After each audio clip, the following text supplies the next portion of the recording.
नमस्कार। दोपहर समाचार में आपका स्वागत है।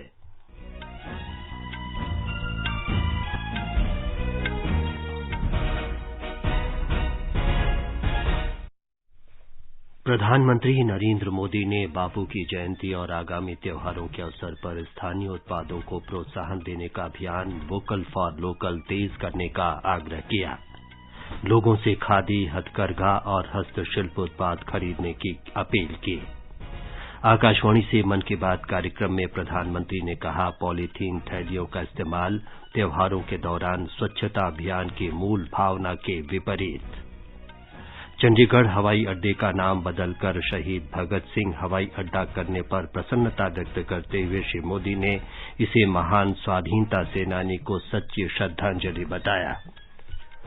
हाल ही में कूनो राष्ट्रीय उद्यान में छोड़े गए चीतों के अनुकूलन की निगरानी के लिए कार्यबल गठित। प्रधानमंत्री ने भारतीय संकेत भाषा के बारे में जागरूकता बढ़ाने की आवश्यकता पर बल दिया। उन्होंने हाल की अंतर्राष्ट्रीय स्पर्धाओं में भारतीय पैरा खिलाड़ियों की उपलब्धि, अंतर्राष्ट्रीय मोटे अनाज वर्ष और योग की शक्ति पर भी चर्चा की।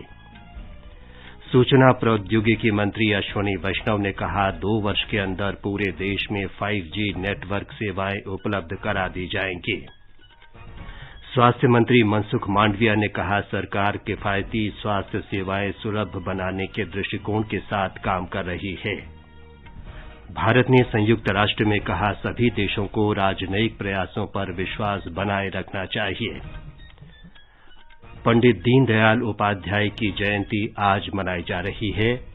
पितरों की स्मृति की अवधि श्राद्ध पक्ष का अंतिम दिन महालय आज और भारत और ऑस्ट्रेलिया के बीच तीसरा और अंतिम T20 क्रिकेट मैच आज शाम हैदराबाद में।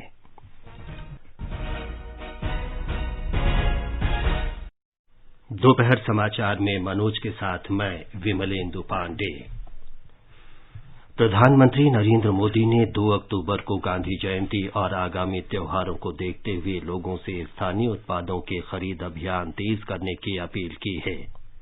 आज आकाशवाणी से मन की बात कार्यक्रम में श्री मोदी ने इस बात पर जोर दिया कि सबको मिलकर स्थानीय उत्पादों को प्रोत्साहन देना चाहिए।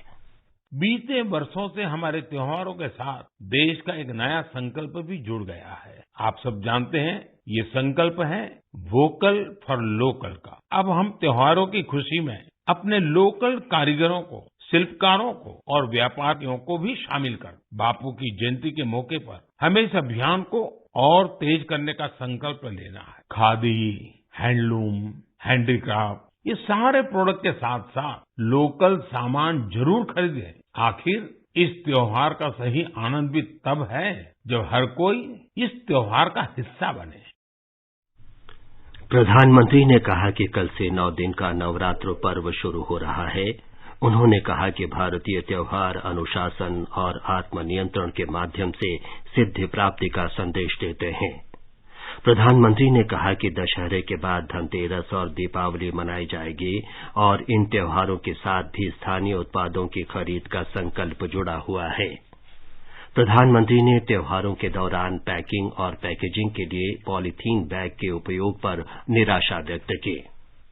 हमने देखा है, त्योहारों पर पैकिंग और पैकेजिंग के लिए पॉलीथीन बैग्स का भी बहुत इस्तेमाल होता रहा है। स्वच्छता के पर्वों पर पॉलीथीन का नुकसानकारक कचरा, ये भी हमारे पर्वों की भावना के खिलाफ है। इसलिए हम स्थानीय स्तर पर बने हुए नॉन प्लास्टिक बैग्स का ही इस्तेमाल करें। हमारे यहाँ जूट के, सूत के, केले के ऐसे कितने ही पारंपरिक बैग का चलन एक बार फिर से बढ़ रहा है। ये हमारी जिम्मेदारी है कि हम त्योहारों के अवसर पर इनको बढ़ावा दें और स्वच्छता के साथ अपने और पर्यावरण के स्वास्थ्य का भी ख्याल रखें। प्रधानमंत्री ने तपेदिक रोगियों के प्रति लोगों की सकारात्मक भावना की प्रशंसा की। ऐसे रोगियों के लिए लोग पोषक आहार उपलब्ध कराने में महत्वपूर्ण भूमिका निभा रहे हैं। उन्होंने कहा कि ये देश को तपेदिक मुक्त बनाने के अभियान का हिस्सा है, जो जन भागीदारी से ही संभव है। श्री मोदी ने विश्वास व्यक्त किया कि जन भागीदारी के सहारे देश वर्ष 2025 तक टीबी से मुक्त हो जाएगा।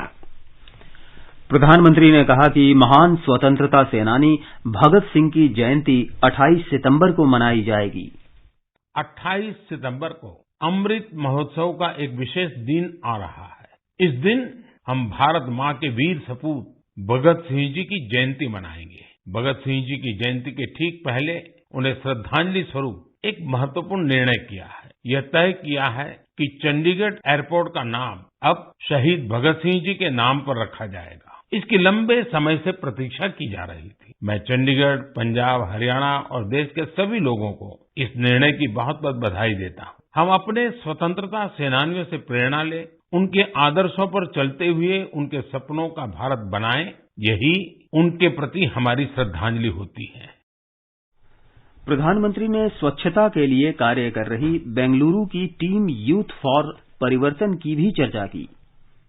यूथ फॉर परिवर्तन पिछले 8 सालों से यह टीम स्वच्छता और दूसरी सामुदायिक गतिविधियों को लेकर काम कर रही है। उनका मोटो बिल्कुल क्लियर है, स्टॉप कंप्लेनिंग, स्टार्ट एक्टिंग। इस टीम ने अब तक शहर भर की 370 से ज्यादा जगहों का सौंदर्यीकरण किया है। हर स्थान पर यूथ फॉर परिवर्तन के अभियान ने 100 से 150 नागरिक को जोड़ा है। प्रत्येक रविवार को यह कार्यक्रम सुबह शुरू होता है और दोपहर तक चलता है। इस कार्य में कचरा तो हटाया ही जाता है, दीवारों पर पेंटिंग और आर्टिस्टिक स्केचेज बनाने का काम भी होता है। प्रधानमंत्री ने कहा कि 23 सितंबर को संकेत भाषा दिवस मनाया गया।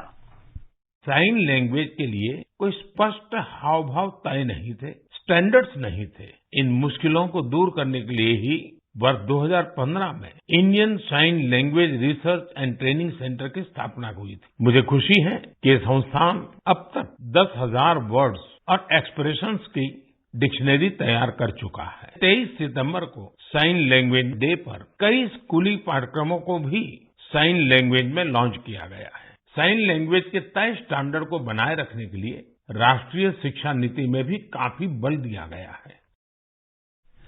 श्री मोदी ने कहा कि राष्ट्रीय शिक्षा नीति में संकेत भाषा के लिए मानक तय करने पर जोर दिया गया है। प्रधानमंत्री ने कहा है कि ये गौरव की बात है कि भारत पैरा खेलों में सफलता का परचम लहरा रहा है। उन्होंने सूरत की अन्वी के साथ अपनी भेंट का स्मरण कर उसे यादगार बताया।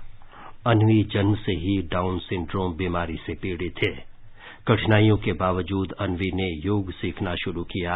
अब वो योग में पूरी तरह पारंगत हो चुकी है और वो देश भर में आयोजित प्रतियोगिताओं में भाग भी लेती है और उसमें पदक भी जीता है। श्री मोदी ने कहा कि योग ने अन्वी को एक नया जीवन दिया है। उन्होंने संतोष के साथ कहा कि विश्व ने स्वीकार किया है कि शारीरिक और मानसिक स्वास्थ्य के लिए योग बहुत कारगर है। योग की इस शक्ति के मद्देनजर संयुक्त राष्ट्र ने 21 जून को अंतर्राष्ट्रीय योग दिवस मनाने का निर्णय किया। श्री मोदी ने कहा कि हाल ही में मध्य प्रदेश के कूनो राष्ट्रीय उद्यान में छोड़े गए चीतों पर नजर रखने के लिए एक कार्यबल का गठन किया गया है। उन्होंने कहा कि कार्यबल इस बात पर नजर रखेगा कि चीते नए वातावरण में अपने आप को किस प्रकार से ढाल रहे हैं। उन्होंने बताया कि लोगों को प्राकृतिक पर्यावास में चीतों को देखने की अनुमति देने का निर्णय कार्यबल के निष्कर्षों के आधार पर लिया जाएगा। वर्ष 2023 अंतर्राष्ट्रीय मोटा अनाज वर्ष के रूप में मनाया जाएगा। श्री मोदी ने इस बात पर प्रसन्नता व्यक्त की। बहुत से लोगों ने उन्हें पत्र लिखकर बताया है कि उन्होंने किस प्रकार से मोटे अनाज को अपने दैनिक जीवन का हिस्सा बना लिया है। इस महीने की 29 तारीख से गुजरात में राष्ट्रीय खेलों का आयोजन किया जा रहा है। प्रधानमंत्री ने इसे बहुत ही विशेष अवसर बताया क्योंकि कई वर्षों के बाद राष्ट्रीय खेलों का आयोजन हो रहा है। श्री मोदी ने इसमें भाग लेने वाले सभी खिलाड़ियों को शुभकामनाएं दी। भारतीय जनता पार्टी के राष्ट्रीय अध्यक्ष जगत प्रकाश नड्डा ने कहा है कि मासिक रेडियो कार्यक्रम मन की बात में प्रधानमंत्री द्वारा उठाए गए विभिन्न प्रेरणादायक मुद्दों ने देशवासियों की मानसिकता को बदलने में सहायता की है। श्री नड्डा आज केरल के चेंगमनाड में मन की बात कार्यक्रम की 93वीं कड़ी सुनने के बाद पंडित दीनदयाल उपाध्याय की स्मृति में एक कार्यक्रम को संबोधित कर रहे थे। श्री नड्डा ने कहा कि प्रधानमंत्री ने अपने मासिक रेडियो संबोधन में सामाजिक उत्थान से लेकर स्टार्टअप तक विभिन्न मुद्दों को उठाया है, लेकिन उन्होंने कभी भी किसी राजनीतिक मुद्दे का जिक्र नहीं किया। ये समाचार हमारी वेबसाइट newsonair.com/hindi और हमारे mobile app news on AIR पर भी उपलब्ध हैं। सुनो ना, हाँ? सोच रहा हूँ अपना बिजनेस क्यों न बढ़ा लूं। तो रोका किसने है? हाँ? रोका तो किसी ने नहीं, पर समझ नहीं आ रहा कि मदद किससे मांगूं। मुझसे। तुमसे? तो अच्छा बताओ फिर। आकाशवाणी है ना, मैंने सुना है उसका नेटवर्क देश भर में फैला है। पर उससे मेरा क्या फायदा? देखो, फायदा है, जिस शहर में चाहो विज्ञापन की मदद से उपभोक्ताओं तक पहुंच जाओ। पर अब ये भी तो बता दो कि आकाशवाणी से संपर्क कैसे करूं? बहुत आसान है, मैं बताती हूँ। नंबर नोट करो, 870-001-4242। 870-001-4242। लो अभी फोन लगाता हूँ 870-001-4242 पर।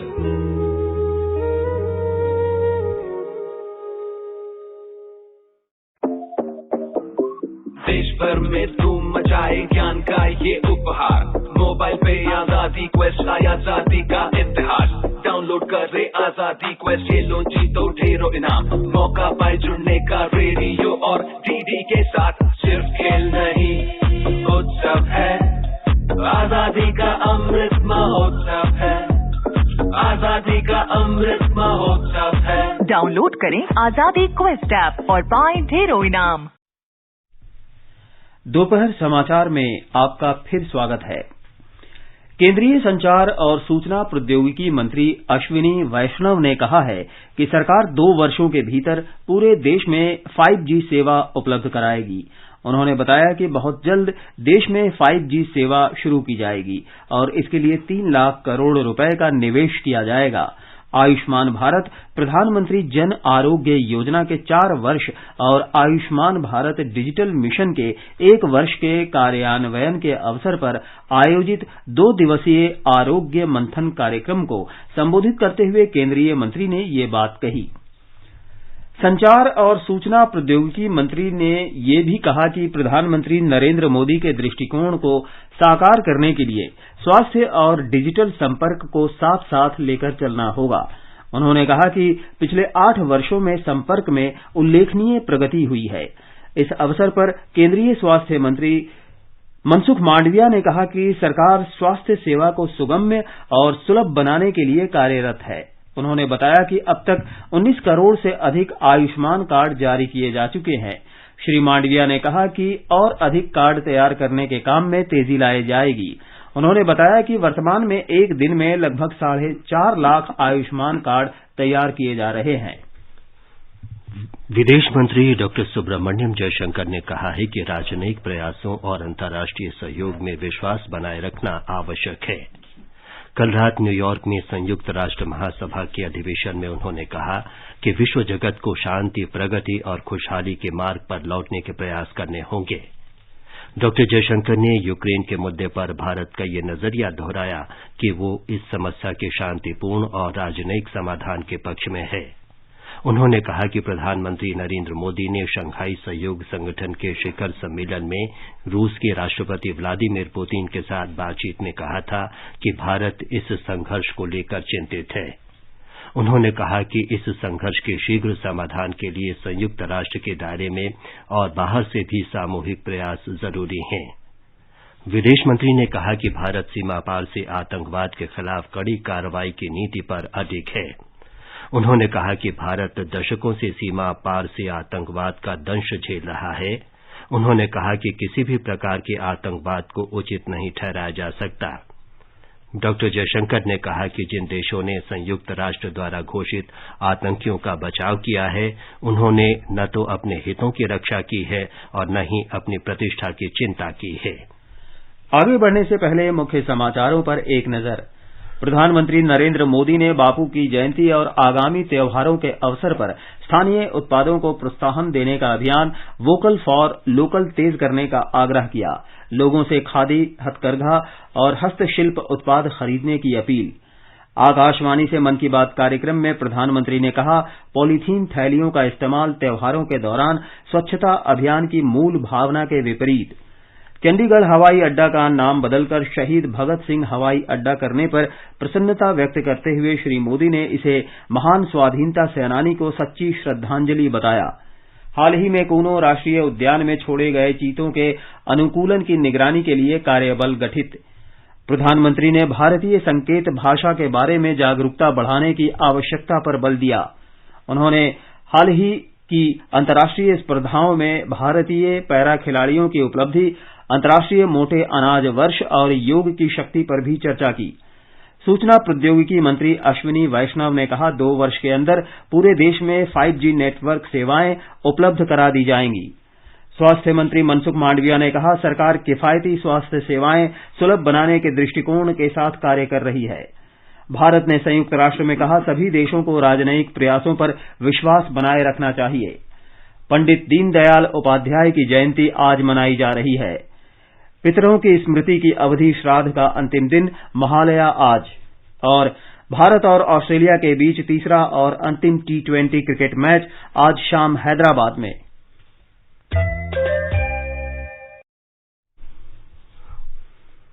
आज पंडित दीनदयाल उपाध्याय की जयंती है। उपराष्ट्रपति जगदीप धनखड़ और प्रधानमंत्री नरेंद्र मोदी ने भारतीय जनता पार्टी के विचारक पंडित दीनदयाल उपाध्याय की जयंती पर उन्हें श्रद्धांजलि दी है। श्री धनखड़ ने ट्वीट संदेश में कहा कि दीनदयाल उपाध्याय महान राष्ट्रवादी, मानवतावादी और दूरदर्शी थे।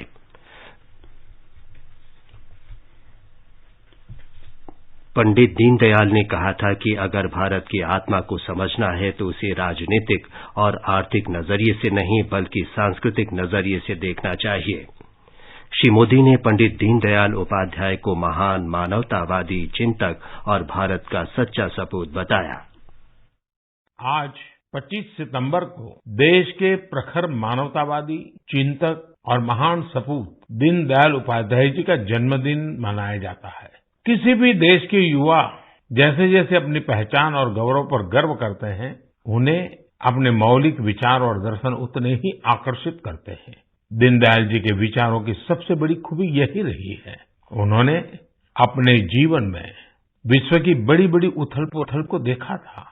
वो विचारधाराओं के संघर्षों के साक्षी बने थे। इसलिए उन्होंने एकात्म मानव दर्शन और अंत्योदय का एक विचार देश के सामने रखा जो पूरी तरह भारतीय था। दीनदयाल जी का एकात्म मानव दर्शन एक ऐसा विचार है जो विचारधारा के नाम पर द्वंद्व और दुराग्रह से मुक्ति दिलाता है। उन्होंने मानव मात्र को एक समान मानने वाले भारतीय दर्शन को फिर से दुनिया के सामने रखा। सूचना और प्रसारण मंत्री अनुराग ठाकुर ने कहा है कि पंडित दीनदयाल ने वंचितों के लिए जो स्वप्न देखा था उसे प्रधानमंत्री नरेंद्र मोदी ने साकार कर दिया है। आज नई दिल्ली में श्री ठाकुर ने संवाददाताओं से कहा कि श्री मोदी ने सत्ता में आने के पहले ही दिन कहा था कि उनकी सरकार पिछड़ों और गरीबों के लिए काम करेगी। श्री ठाकुर ने कहा कि पिछले 8 वर्षों में गरीबों के उत्थान के लिए अनेक उपाय किए गए हैं।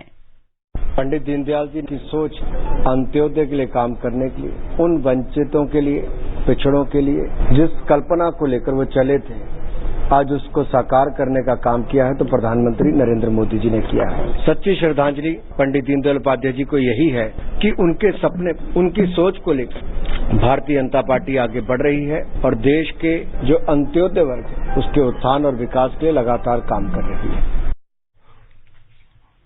आज का संस्कृति संदेश समर्पित है पंडित दीनदयाल उपाध्याय को।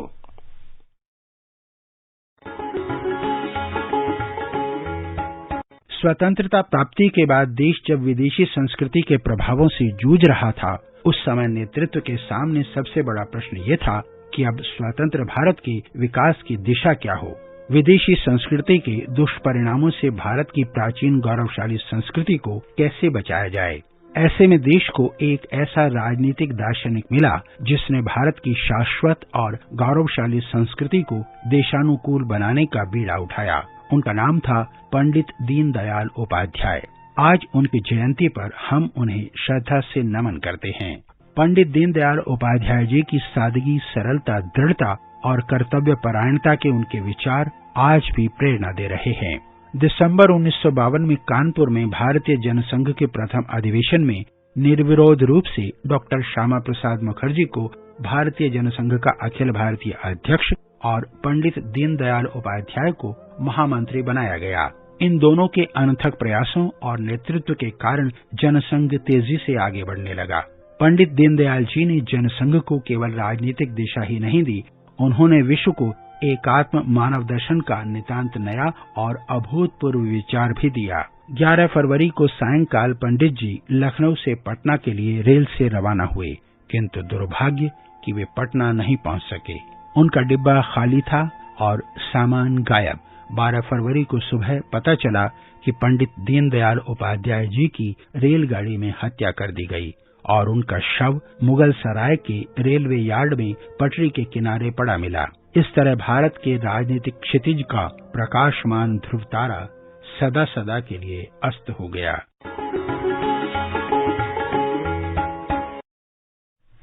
ये समाचार आकाशवाणी से प्रसारित किए जा रहे हैं। ताज़ा समाचार जानने के लिए आप हमारे Twitter handle @AIR News Hindi को फॉलो कर सकते हैं। न्यू इंडिया समाचार, नए भारत का संकल्प, सबका साथ, सबका विकास, सबका विश्वास और सबका प्रयास। समाज में गरीब और कमजोर तबकों के लिए सरकार की चल रही कल्याणकारी योजनाओं और कार्यक्रमों से जुड़ी जानकारी पाएं। सरकार के इन कदमों के बारे में जानें और लाभ उठाएं। आकाशवाणी पर अब सुनिए जन कल्याण के सरोकार दोपहर 3 बजे से हर शनिवार। सुनिए न्यू इंडिया समाचार आकाशवाणी के साथ। ये आकाशवाणी है। महालया पर्व आज देश के विभिन्न हिस्सों में मनाया जा रहा है। ये पितृपक्ष श्राद्ध के अंत और दुर्गा पूजा उत्सव की शुरुआत का प्रतीक है। इस दिन देवी दुर्गा ने राक्षस महिषासुर का वध किया था। बंगाल की परंपरा के अनुसार लोग सुबह महिषासुर मर्दिनी और चंडी का पाठ करते हैं। महालया पर्व विभिन्न प्रथाओं और अनुष्ठानों से जुड़ा हुआ पर्व है। तमिलनाडु में लोग इस दिन अपने पूर्वजों के लिए प्रार्थना और तर्पण करते हैं।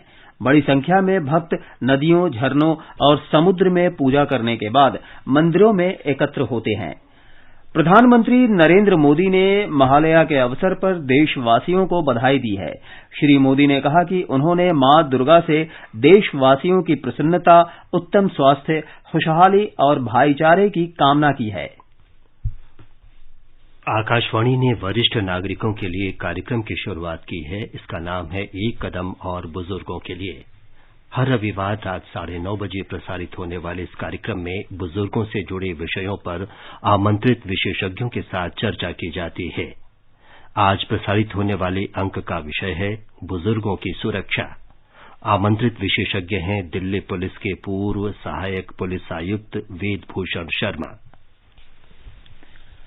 भारत का सबसे बड़ा लोक सेवा प्रसारक आकाशवाणी देश की स्वतंत्रता के बाद पिछले 75 वर्षों से देश भर के करोड़ों लोगों तक सूचना और समाचार पहुंचा रहा है। आकाशवाणी समाचार आजाद भारत की बात आकाशवाणी के साथ श्रृंखला में स्वतंत्रता के 75 वर्ष पूरे होने का उत्सव मना रहा है। इस कार्यक्रम में आकाशवाणी के माध्यम से जीवन के विभिन्न क्षेत्रों में स्वतंत्रता के बाद भारत की विकास यात्रा के बारे में जानकारी प्रदान की जाती है।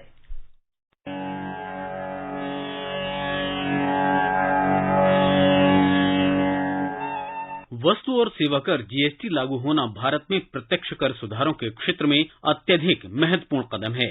बड़ी संख्या में केंद्रीय और राज्य करों को एक कर जीएसटी में समाहित करने से व्यापक या दोहरे कराधान के दुष्प्रभाव काफी हद तक दूर हुए और सामान्य राष्ट्रीय बाजार के लिए मार्ग प्रशस्त हुआ।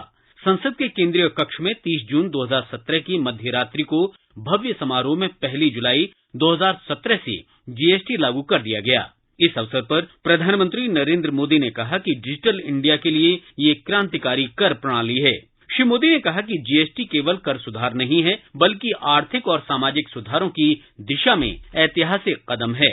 जीएसटी के तौर पर देश एक आधुनिक टैक्सेशन सिस्टम की ओर आज कदम रख रहा है, बढ़ रहा है। एक ऐसी व्यवस्था है जो ज्यादा सरल है, ज्यादा पारदर्शी है, जो काले धन को और भ्रष्टाचार को रोकने में एक अवसर प्रदान करती है। एक ऐसी व्यवस्था है जो ईमानदारी को अवसर देती है, जो ईमानदारी से व्यापार करने के लिए एक नया उत्साह और उमंग भरने की व्यवस्था इससे मिलती है। एक ऐसी व्यवस्था है जो नए गवर्नेंस के कल्चर को भी लेकर के आती है और जिसके द्वारा जीएसटी हम लेकर के आए। उपभोक्ताओं के लिहाज से वस्तुओं पर कर का समग्र बोझ घटना सबसे बड़ा लाभ है।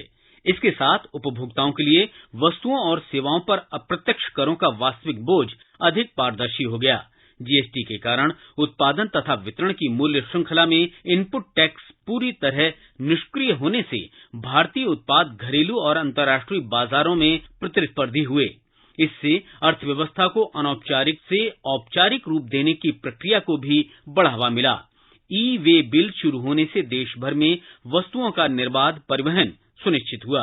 वरिष्ठ आर्थिक विशेषज्ञ मनोज राउत ने कहा है कि जीएसटी से कई तरह के जटिल अप्रत्यक्ष करों की व्यवस्था के स्थान पर सरल, पारदर्शी और प्रौद्योगिकी आधारित कर प्रणाली की शुरुआत हुई है। GST, this is one of the most innovative measure, one of the biggest reform that the government of India has taken in the recent past.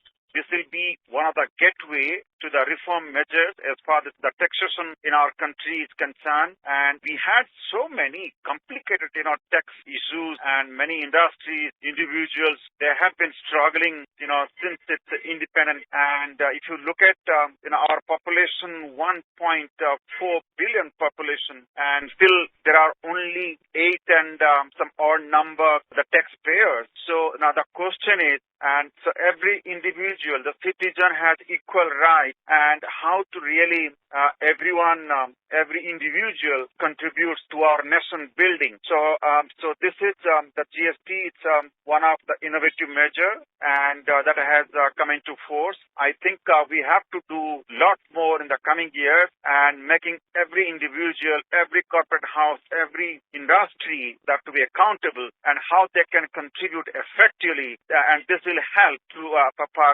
our nation building. GST के कार्यान्वयन से पहले भारतीय कर प्रणाली में केंद्रीय, राज्य और स्थानीय करों के कारण भ्रम की स्थिति बनी रहती थी। भारत ने अनूठी संघीय प्रकृति के कारण 2 जीएसटी का मॉडल अपनाया। इस मॉडल के अंतर्गत कर सामान्य आधार पर केंद्र और राज्यों द्वारा समवर्ती रूप से लगाए जाते हैं। केंद्र द्वारा लगाए गए जीएसटी को केंद्रीय जीएसटी यानी सीजीएसटी और राज्यों द्वारा लगाए गए जीएसटी को राज्य जीएसटी यानी एसजीएसटी कहते हैं। जिन केंद्र शासित प्रदेशों में विधानसभा नहीं है, वहां इसे केंद्र शासित प्रदेश जीएसटी यानी यूटीजीएसटी कहते हैं। जीएसटी ने अर्थव्यवस्था को कई तरह से प्रभावित किया है। इससे निर्यातकों, छोटे व्यापारियों और उद्यमियों, कृषि और उद्योग तथा आम उपभोक्ताओं को बहुत अधिक फायदा हुआ है। जीएसटी से मेक इन इंडिया अभियान को बढ़ावा मिला है। इससे भारत में कारोबार करना आसान बनाने की प्रक्रिया में सुधार हुआ है। जीएसटी से एक राष्ट्र, एक कर, एक बाजार के लिए मार्ग प्रशस्त हुआ है। मुकेश कुमार, आकाशवाणी समाचार, दिल्ली।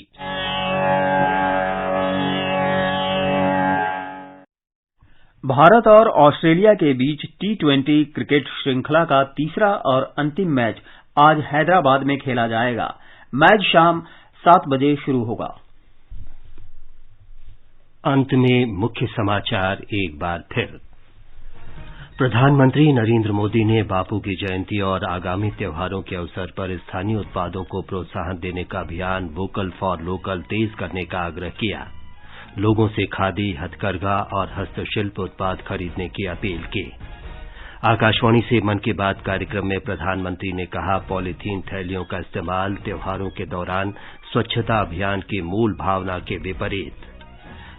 चंडीगढ़ हवाई अड्डे का नाम बदलकर शहीद भगत सिंह हवाई अड्डा करने पर प्रसन्नता व्यक्त करते हुए श्री मोदी ने इसे महान स्वाधीनता सेनानी को सच्ची श्रद्धांजलि बताया। सूचना प्रौद्योगिकी मंत्री अश्विनी वैष्णव ने कहा, 2 वर्ष के अंदर पूरे देश में 5G नेटवर्क सेवाएं उपलब्ध करा दी जाएंगी। और स्वास्थ्य मंत्री मनसुख मांडविया ने कहा, सरकार किफायती स्वास्थ्य सेवाएं सुलभ बनाने के दृष्टिकोण के साथ काम कर रही है। इसके साथ ही दोपहर समाचार का ये अंक समाप्त हुआ। नमस्कार।